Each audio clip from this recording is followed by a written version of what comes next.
Tunay na lubos ang aming pasasalamat sa inyong walang sawang pakikinig sa aming channel. Ang inyong suporta ay nagbibigay inspirasyon sa amin upang patuloy na magbahagi ng mga storya. Maraming salamat sa inyong tiwala at suporta. Simulan na ang kwento. Sa parte ng norte ng Samar, may isang liblib na baryo ang kinailagan. Sabi-sabi ng matatanda ang baryong iyong tuwing fiesta, pag walang panghanda ang mga taga-baryo, ay laman ng tao ang ginagawang karne. Dumadayo pa sa mga karatig na bayan ang mga taga-baryo doon upang makapambiktima lamang. Totoo ba ito o tsismis lang? Manila. Sige na kuya, samahan mo na ako, 4 days lang naman tayo doon eh. Pilit ni Queenie sa kuya nitong si Andrew. Nag-aaya kasi ang boyfriend nito na sumama si Queenie sa fiesta ng baryong kinalakihan ng kanyang nobyo. Sabihin mo na lang kay Joe, busy ako. Hindi porket kakaresign ko lang sa work basta-basta mo na lang ako hihilahin sa napakalayong probinsya no? Pagtataray ni Andrew, binabay kasi ito ngunit hindi ito showy. Nagdadamit pa rin ito ng panglalaki maging ayos sa mukha ay lalaking lalaki pa rin. Dati itong call center agent, ngunit sa stress nito sa work ay naisipan nitong mag-resign at maghanap na lamang ng ibang trabaho. Kuya Andrew, hindi ko naman sinabi kay Joe na isasama kita. Gusto ko lang talaga ng may kasama no, pangungumbinsi niya dito. Sos! Warla ba hanap mo? Tigilan mo nga ako sis, imbiyerna ka talaga. Ismid ni Andrew sa kapatid. Okay kuya, real talk. Virgin pa ako, natatakot ako, baka pag magkaroon kami ng privacy doon baka di ko kakayanin, maarteng sabi nito. Bruha! Ang landi mo mag-isip, tili ni Andrew sabay kurot nito sa pisngi ng kapatid. Of course. Dapat kung sino ang mapapangasawa ko, ay siya ding susukuan ng bandila ko, maarteng sabi ulit nito. Nakakatuwang malaman sa edad na 25 at nakailang boyfriend na ang kapatid ay nananatiling birhen pa ito. Maagang namatay ang mga magulang nila, kaya siya na ang nagtaguyod at nag-alaga dito. Tama ang pagpapalaki niya sapagkat sa kabila ng pagiging bakla niya ay dalagang Pilipina pa rin ito. Siya naman ay may mga naging boyfriend na din kaso tulad ng inaasahan ay painperahan lang siya. Kaya hindi rin tumatagal ang nagiging jowa niya, puro landi na lang ang ginagawa niya. Para bang pagkain sa tindahan, kung gutom ka bibili ka na lang. Okay sige na, baby girl sasamahan na kita bukas, sabi niya dito. Ay. Thank you Miss Andrea, pa-cute na sabi nito. Sus nambula pa to, samantala kanina kuya ka ng kuya sa akin, ismid sabay ngiti nito kay Queenie. Good night kuya, mag-empeke ka na ng mga dadalhin bukas okay, sabay takbo nito palabas ng kwarto. Kuya na. Akala ko Miss Andrea ako, kunwari galit-galitan siya. Ngunit nakalabas na sa kwarto ang kanyang kapatid. Napabuntong hininga na lamang siya at saka inayos ang mga damit pagkatapos ay pinasok na niya ito sa traveling bag. Madaling araw palang kinabukasan, ay naroon na si Joe kasama ang pinsan nitong si Kenneth. Kasama din ito ang nobya na nagpakilalang si Verna. Nagtatakang nagkatinginan ang dalawang pinsan nang makitang maging siya ay nakaporma at may traveling bag din. Hindi nakaligtas sa kanya ang pagsiko ni Kenneth sa tagiliran ni Joe. Oh I forgot to text you love, na isasama ko si Kuya Andrew. Hope you don't mind, sabi ni Queenie sa nobyo. Tumingin muna ito sa pinsan nitong si Kenneth bago ngumiti sa nobya at kay Andrew. Okay lang love, ikaw pa. Andyan na yan sabi ni Joe.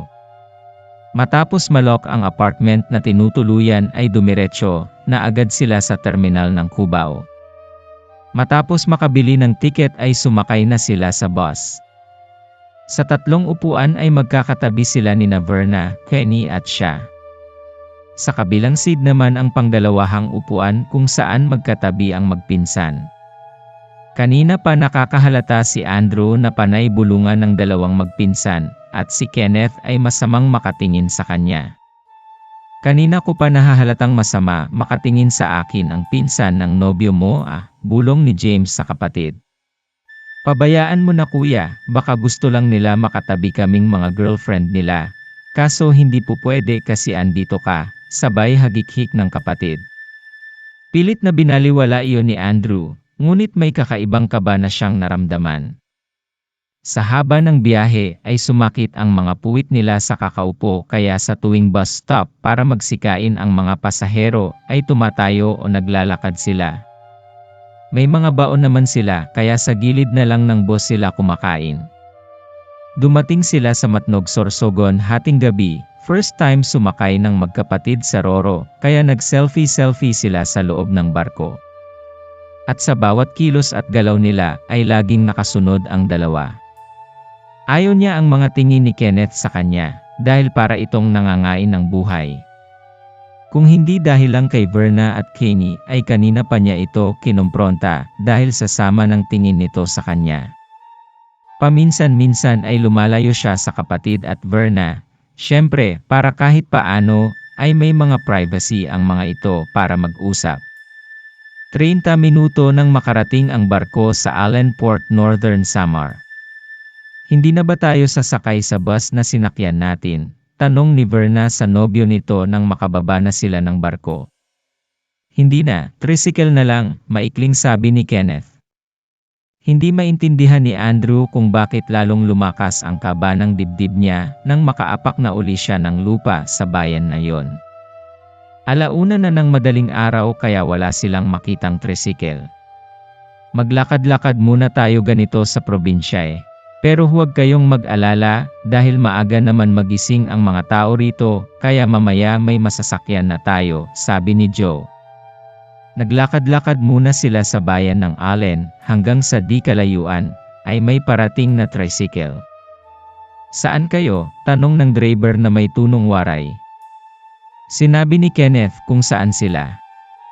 Nagtataka si Andrew sa naging ekspresyon ng mukha ng driver. Para itong natakot at nag-aalalang nakatingin sa kanilang tatlo ni Verna at Kenny. Nagsalita si Kenneth ng waray tsaka naglabas ito ng pera na 300. Pumayag agad ang driver at kinuha ang perang inabot ni Kenneth. Habang nasa biyahe sila ay hindi maalis-alis ang kaba sa kanyang dibdib. Kanina ka pa balisa, okay ka lang ba Kuya Andrew? Nag-aalalang sabi ni Queenie. Okay lang ang beauty ko, sabay ni Andrew sabay pilantik ng kamay nito. Pero sa totoo lang iba ang nararamdaman niya, hindi niya maipaliwanag. Nagsinungaling siya sa kanyang kapatid dahil ayaw niyang mag-alala ito sa kanya. Medyo madilim pa ang paligid kaya hindi nila masyado makita ang buong paligid. Hanggang sa marinig nilang nagsalita si Joe at Pumara. Huminto sila sa malaking lumang bahay. Bumaba sila at sumunod kina Kenneth at Joe. Bago humakbang ay hinawakan pa ng driver ang kamay niya at sinabing, umuwi na kayo habang may oras pa, napatitig na lamang si Andrew sa papaalis na driver. Tama ba ang kanyang pangangamba dahil sa sinabi ng driver, naguguluhan siya. Kuya, nakatanga ka pa dyan. Halika ka na, sabay hablot ng kapatid sa kanyang kamay. Napakislot naman siya sa gulat, nag-alala sa tinuran ng driver. Pati ba naman yung tricycle driver? Type mo din kuya, panloloko nito sa kanya, habang naglalakad sila patungo sa lumang bahay. Nauna na kasi roon ang tatlo. Binatukan niya ito ng marahan. Kaloka ka sis. Anong type ang sinasabi mo dyan? Irap niya dito. Nagkukulitan pa sila habang lumalapit sa lumang bahay. Bilisan niyo na pumasok. Magpahinga na tayo, seryosong saway sa kanila ni Kenneth. Napahinto naman ang kulitan nilang magkapatid. Nauna pumasok si Queenie, siya naman ay sinipat ang kabuuan ng bahay bago pumasok. Kakaiba talaga ang nararamdaman niya, lalo na sa pagpasok niya sa loob ng bahay. Parang may mabigat sa loob niya na hindi niya maipaliwanag. Mga lumang antigo ang naroon sa loob ng bahay, kahit luma na ito ay malinis ito. Ang sahig na kahoy ay pinakintab ng floor wax. "Welcome sa baryo namin," nakangiting sabi ni Joe. "Tara na love, ihahatid na kita sa magiging silid nyo ng Kuya Andrew mo," sabi ni Joe dito. Sa 3 araw nila sa baryo na yon ay walang nakitang kakaiba si Andrew. Kaya naman medyo naging panatag ang isip niya at winaglit ang sinabi ng driver. Tahimik ang baryo, ngunit halatang salat ang mga nakatira dito.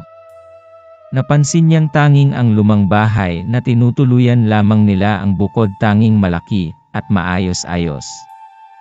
Karamihan kasi ng bahay ay gawa sa lang sa pawid at butas-butas pa.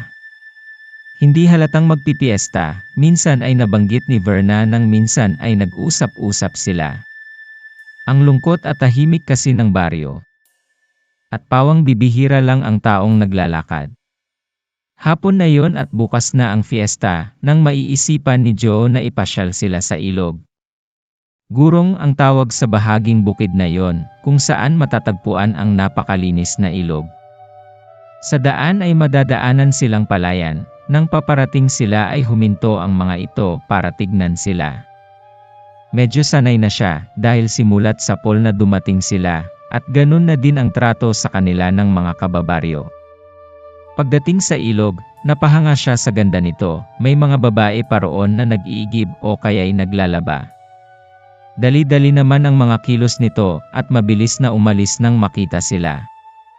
"Grabe naman sila makatingin sa atin. Parang mangangain sila ng buhay," sabi ni Verna. Tama si Verna, ang akala niya ay siya lamang ang nakakapansin noon.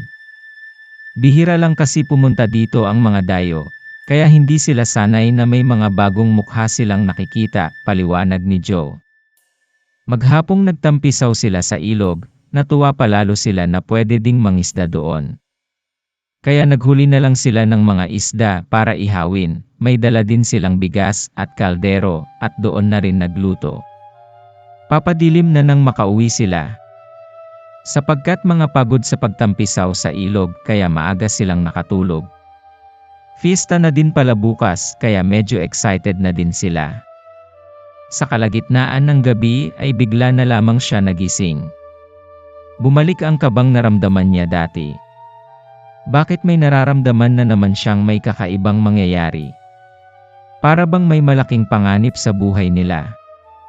Pinilit niyang makatulog ngunit naging balisa siya. Tumayo na lamang siya at tumungo sa kusina upang uminom ng tubig. Ngunit pagbukas ng ilaw at walang ilaw, brownout siguro.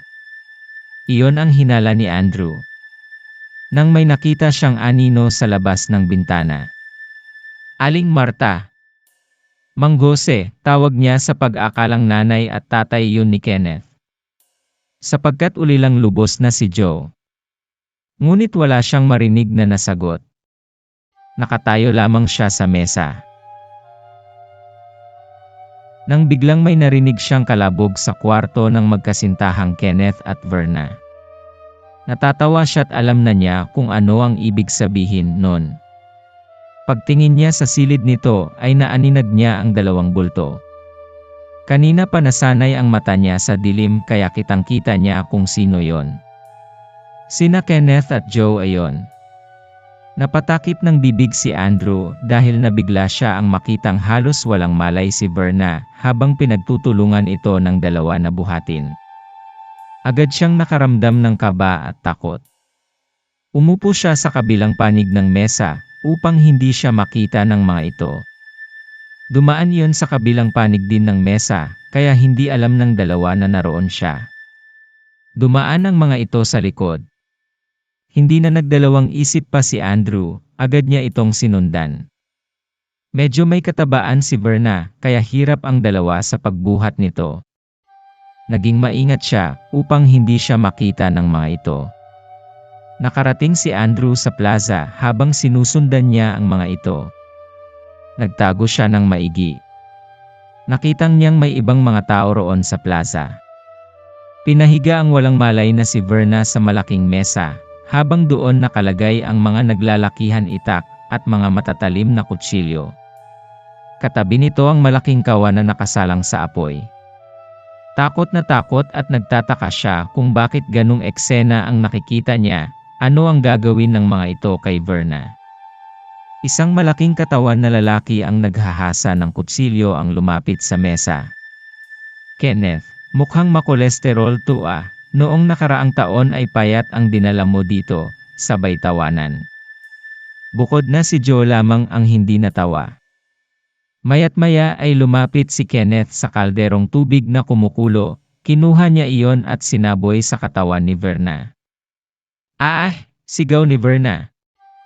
Nagising si Verna sa init ng kumulong tubig. Umuusok ang katawan nito at lapnos ang mga balat. Awang-awa si Andrew. Pumapatay pala ang mga taga-baryo. Nawala sa isip niya ang kapatid nitong si Queenie. Tawanan ng malakas ang maririnig sa plaza. Pinilit na tumayo ni Verna ngunit agad na kumuha ng itak si Kenneth sabay tapyas sa ulo ni Verna. Tumilapon ang mga dugo nito maging ang ulo ni Verna. Gustong tumili ni Andrew dahil sa mismong kinalalagyan niya yon nahulog. Mulat pa ang mga mata ni Verna na nakatingin sa kanya. Bahagya pang kumurap ito, gusto niya tumili kaya tumayo siya para umalis doon. Sakto namang may paparating kaya balik pwesto ulit siya katabi ng ulo ni Verna. Panay usal ng panalangin ni Andrew. Oh my God, sana panaginip lang ang mga ito, please gisingin niyo ako, bulong niya sa sarili. Kinurot pa niya ang sarili kung totoo bang nangyayari ang lahat. Ngunit nasaktan siya. Totoo nga itong mga pangyayari. Naiiyak at nanginginig niyang sabi. Tinanaw niya uli ang gitna ng plaza. Dumating ang isa pang binata. Kaedad lamang ito nina Kenneth at Joe. May dala din itong babae na nakagapos at may busal sa bibig. Pilit itong lumalaban. Ang ganda namang ng dala mo ngayon, Vincent ah, sabi ulit ni ng lalaking kanina pang nanghahasa ng kutsilyo. Hinimas pa nito ang mukha ng kawawang babae. Nakabuglata sa baba ang katawan ni Verna, pinagtulungan itong binuhat ni na Kenneth at Joe upang ilagay sa mesa. Takot at pumapalag ang babaeng nakagapos nang makita nito ang pugot ulo ng bangkay ni Verna. Nangingisay pa yon. Dumanak na ang mga dugo sa semento at mesa. Tulad ng ginawa ni Kenneth, ay binuhusan din ito ng mainit na tubig. Nangingisay ito dahil lapnos na ang mga balat nito. Tinanggal nito ang gapos saka pinaghati-hati nito ang iba't ibang bahagi ng katawan ng babae gamit ang itak. Gusto niyang masuka, ngunit pinipilit niyang hindi gumawa ng kahit anong ingay baka siya naman ang isunod nito. Teka, Joe. Saan na ang dalawang pangkakatayin natin? Biglang sabi ni Kenneth. Nataranta si Joe nang sinabi iyon ni Kenneth. Tumingin ang iba pang kalalakihan na naroon kay Joe at naghihintay sa sagot ni Joe. Napatayo si Andrew, alam niyang silang magkapatid ang tinutukoy ni Kenneth. Kaya pala ibang tumingin ito sa kanya dahil ayaw siya nitong pasamahin. Nang maalala niya ang kanyang kapatid na sa mga oras na yon ay masarap ang tulog sa lumang bahay. Saktong tatalikod ito nang may humawak sa kamay niya. At saan ka pupunta? Galit na sabi ng isang lalaking malaki ang katawan. Huli na ang lahat dahil naging bihag na din siya. Huwag niyo nang itali ang baklang iyan. Ako na ang kakatay niyan. Iisa-isahin kong itakin ang bawat parte ng katawan niya. Siguradong marupok ang mga buto niyan kasi nga bakla yan, sabi ni Kenneth. Sabay tawanan ng lahat. Nanginginig ang katawan ni Andrew sa takot. Nakaupo lang siya sa semento at tahimik na nagdadasal. Tara Joe, kunin na natin si Queenie, ayan ito kay Joe. Naging balisa ang mga kilos ni Joe bago sumunod kay Kenneth. Walang gagalaw kay bakla. Ako ang kakatay niyan, pahabol na sabi ni Kenneth. Iyak nang iyak si Andrew, kahit sana siya na lang pero huwag ang kapatid niya. Oh Diyos ko! Ayaw ng beauty kung ganito ang magiging katapusan ko, pero kung papipiliin tatanggapin ko na din basta huwag lang ang kapatid ko, hilam ang mga luha niya. May dalawa pang binata ang may mga dalang babae, at tulad ng sinapit ni Verna, at isa pang babae kinatay din nila ang mga ito. Matapos ipagsama-sama ang pare-parehong katawan, ay inilagay iyon sa loob ng kawang may timpla. Ngayon lang niya naisip na ang mga binata sa baryo, ay may mga dinadalang mga tao upang makatay ang mga ito para sa fiesta.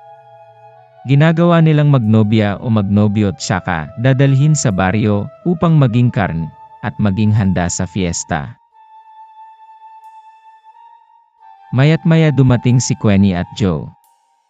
Nakatali ang mga kamay nito sa likuran, habang nasa gilid nito si Joe. Nagtataka siya't hindi kasama ng mga ito si Kenneth. Makahulugan din ang tingin ni na Joe at Queenie sa kanya. May gagawin daw saglit si Kenneth, at susunod na siya dito, sabi ni Joe. Sige, yang babae muna ang patayin mo, utos ng matandang lalaking sa tingin niya ay pinuno, kanina pa ito nakaupo sa tronong upuan. Nanginginig siyang tumayo, hindi.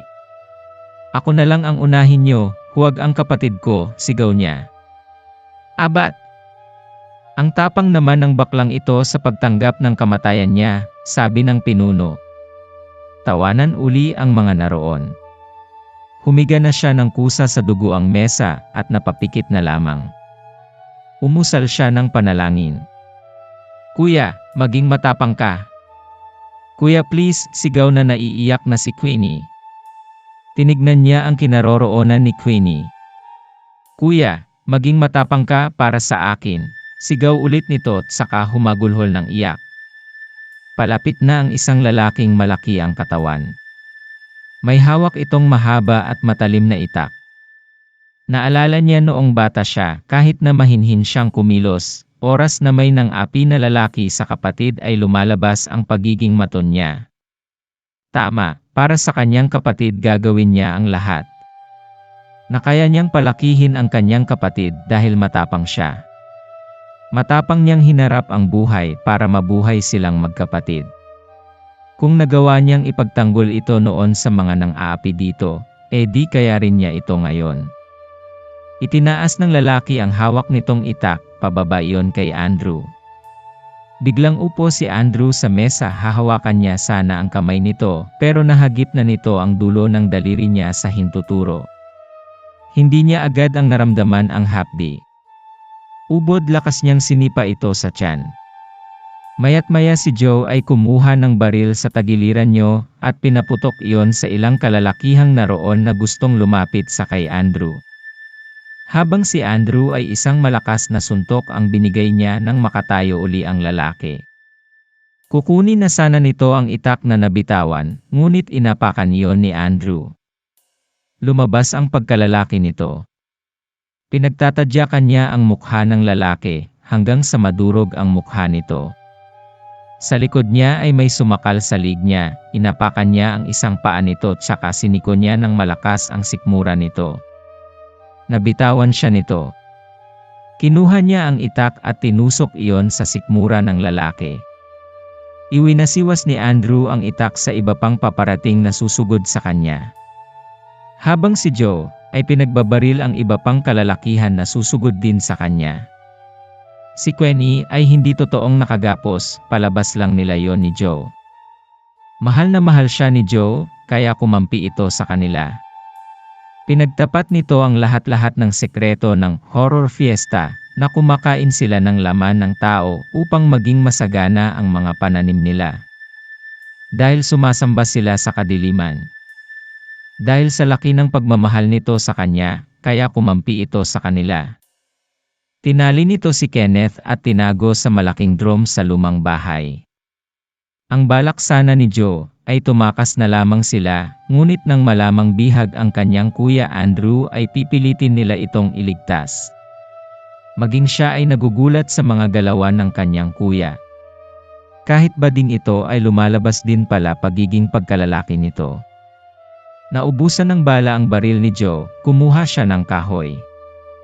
Muntik na ito mataga ng isang sumugod buti at napalo ito ng kahoy ni Queenie.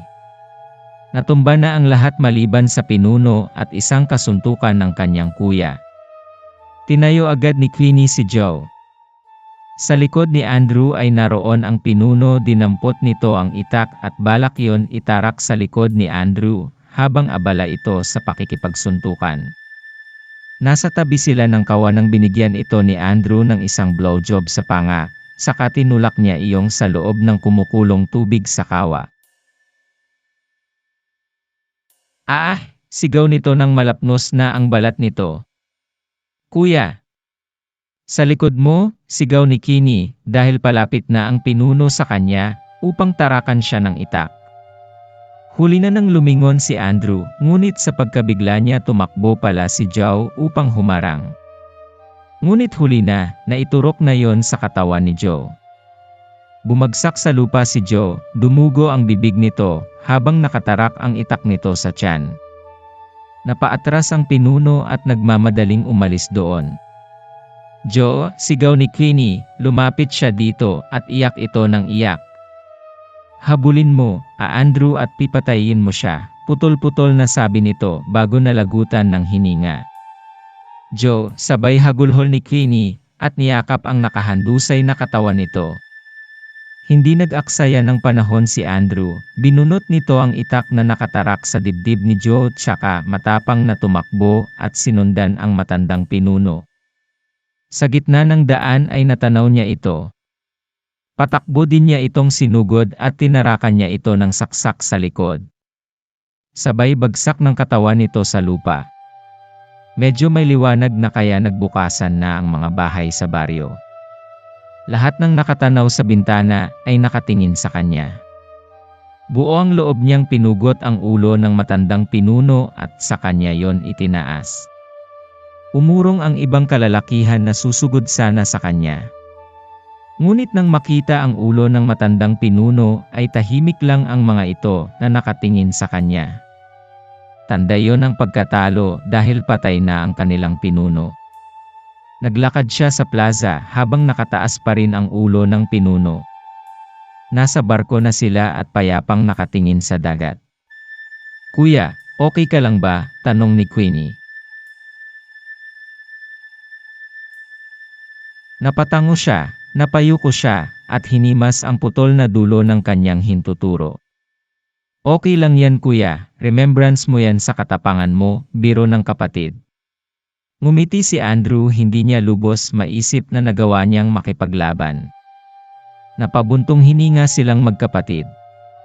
Ayoko nang bumalik sa baryong yon, kahit tahimik na ang lahat, sabi nito. Ako din sis, sabi din ni Andrew. Hinding-hindi na ako babalik sa sitio Hubasan, pagtatapos ni Queenie. At payapa silang bumiyahe pabalik ng Maynila. Hanggang dito na lang kwento, maraming salamat po sa pagsubaybay, huwag kalimutan mag-like at subscribe. God bless.